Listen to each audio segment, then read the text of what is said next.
Voting के बीच जारी हुआ लोकसभा चुनाव का ताजा सर्वे। जानिए 2024 में किस पार्टी की बनेगी सरकार और कौन बनेगा देश का अगला प्रधानमंत्री। फिलहाल आप सभी को बता दें, इस वक्त पूरे देश में लोकसभा चुनाव के लिए वोटिंग जारी है और ये वोटिंग कुछ ही दिनों में पूरी हो जाएगी और 4 जून 2024 को सभी 543 सीटों पर नतीजा निकलकर सामने आएंगे और उससे दिन साफ हो जाएगा देश का अगला प्रधानमंत्री कौन बनेगा। लेकिन 4 जून से पहले लोकसभा चुनाव 2024 का सर्वे जारी हो चुका है।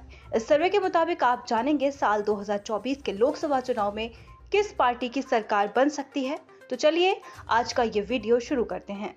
सबसे पहला राज्य है मध्य प्रदेश। मध्य प्रदेश में लोकसभा की कुल 29 सीटें हैं, जहां पर बीजेपी गठबंधन एनडीए को 19 सीटें मिलती दिख रही हैं। कांग्रेस इंडिया गठबंधन को 10 सीटें मिलती दिख रही हैं, जबकि अदर्स पार्टी का सुपड़ा साफ होता दिख रहा है। इसी के साथ अगले राज्य की बात करते हैं। अगला राज्य है राजस्थान। जी हाँ, राजस्थान में लोकसभा की कुल 25 सीटें हैं, जहां पर बीजेपी गठबंधन एनडीए को 14 सीटें मिलती दिख रही हैं। कांग्रेस इंडिया गठबंधन को 11 सीटें मिलती दिख रही हैं, जबकि अदर्स पार्टी का सुपड़ा साफ होता दिख रहा है। इसी के साथ अगले राज्य की बात करें तो अगला राज्य है गुजरात।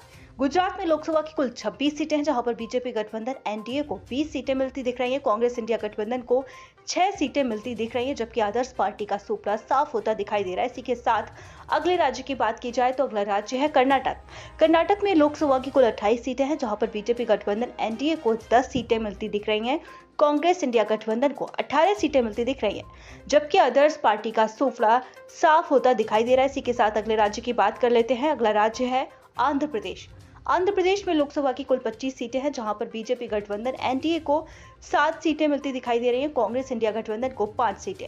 तो वहीं तमिलनाडु की बात की जाए तो तमिलनाडु में कुल 39 सीटें हैं, जहां पर बीजेपी गठबंधन एनडीए को 0 सीटें मिलती दिख रही हैं। कांग्रेस इंडिया गठबंधन को 39 सीटें मिलती दिख रही हैं। यहाँ पर कांग्रेस बीजेपी से आगे निकलती दिखाई दे रही है। तो वहीं बात कर लेते हैं बिहार की। बिहार में कुल लोकसभा की 40 सीटें हैं, जहां पर बीजेपी गठबंधन एनडीए को 18 सीटें मिलती दिखाई दे रही हैं। कांग्रेस इंडिया गठबंधन को 22 सीटें मिलती दिख रही हैं, जबकि अदर्स पार्टी का सुपड़ा साफ होता दिखाई दे रहा है।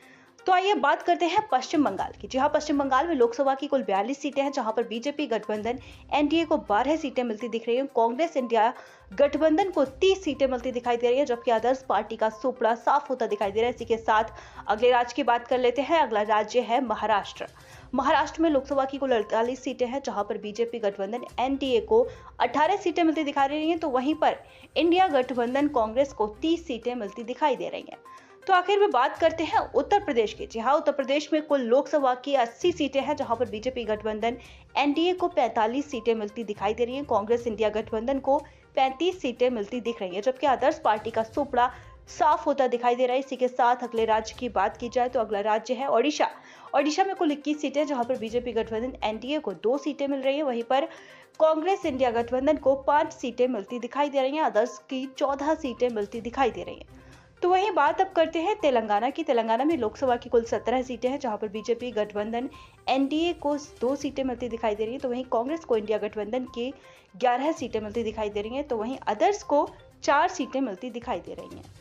साथ ही अब बात कर लेते हैं केरल की, जहां पर लोकसभा की कुल 20 सीटें हैं, जहां पर बीजेपी गठबंधन एनडीए को 0 सीटें मिलती दिखाई दे रही है। तो वहीं कांग्रेस इंडिया गठबंधन आगे निकलती दिखाई दे रही है। जी हाँ, जहां पर कांग्रेस को 18 सीटें मिलती दिखाई दे रही है, जबकि अदर्स पार्टी की 2 सीटें सामने नजर आ रही हैं।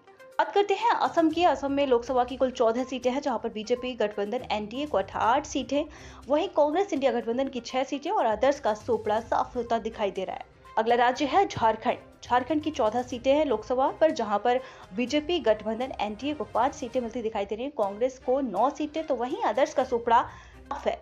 बात करते हैं पंजाब की। पंजाब में कुल 13 सीटें हैं लोकसभा की, जबकि बीजेपी गठबंधन एनडीए को 1 सीट मिलती दिखाई दे रही है कुल, और वहीं कांग्रेस इंडिया गठबंधन को 11 सीटें मिलती दिखाई दे रही हैं। बात कर लेते हैं छत्तीसगढ़ की, जहां पर 11 सीटें हैं कुल और बीजेपी को एनडीए को 6 सीटें मिलती दिखाई दे रही हैं। इंडिया गठबंधन को 5 सीटें, वहीं अदर्स का सुपड़ा साफ है। अगला राज्य है हरियाणा। हरियाणा में कुल लोकसभा की 10 सीटें हैं, जहां पर बीजेपी गठबंधन एनडीए को 5 सीटें मिलती दिखाई दे रही हैं। तो वहीं कांग्रेस गठबंधन को 5 सीटें मिलती दिखाई दे रही है, जबकि अदर्स का सुपड़ा साफ होता दिखाई दे रहा है। अब बात करते हैं देश की राजधानी दिल्ली की। जी हाँ, दिल्ली में लोकसभा की कुल 7 सीटें हैं, जहां पर बीजेपी गठबंधन एनडीए को 2 सीटें मिलती दिख रही हैं। वहीं कांग्रेस इंडिया गठबंधन को 5 सीटें मिलती दिखाई दे रही है, जबकि अदर्स का सुपड़ा साफ है।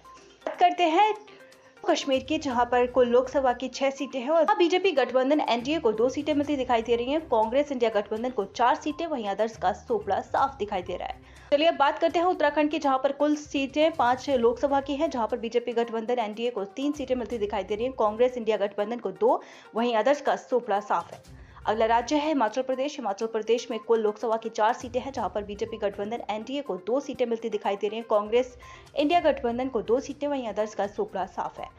तो वहीं अब बात कर लेते हैं गोवा की। गोवा में कुल लोकसभा की 2 सीटें हैं और बीजेपी गठबंधन एनडीए को दोनों ही सीटें मिलती दिखाई दे रही है, जबकि कांग्रेस पार्टी का सोपड़ा साफ होता दिख रहा है। इसी के साथ अगले राज्य की बात कर लेते हैं। अगला राज्य है अरुणाचल प्रदेश।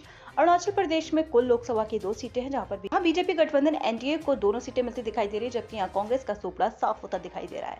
अब बात करते हैं मणिपुर की। मणिपुर में 2 सीटें हैं, जहां पर कांग्रेस इंडिया गठबंधन को दोनों ही सीटें मिलती दिखाई दे रही है, जबकि बीजेपी पार्टी का सोपड़ा साफ होता दिखाई दे रहा है। अब बात करते हैं मेघालय की। मेघालय में कुल 2 सीटें हैं, जहां पर बीजेपी गठबंधन एनडीए को दोनों ही सीटें मिलती दिखाई दे रही है, जबकि कांग्रेस पार्टी का सोपड़ा साफ है। तो वहीं अगले राज्य की बात की जाए तो सिक्किम में 1 लोकसभा की सीट है, जहां पर बीजेपी एनडीए को ये सीट मिलती दिखाई दे रही है, जबकि कांग्रेस पार्टी का सोपड़ा साफ है। बात की जाए त्रिपुरा की, तो त्रिपुरा में लोकसभा की कुल 2 सीटें हैं, जहां पर बीजेपी गठबंधन एनडीए को दोनों ही सीटें मिलती दिखाई दे रही है, जबकि कांग्रेस का सोपड़ा साफ होता दिखाई दे रहा है।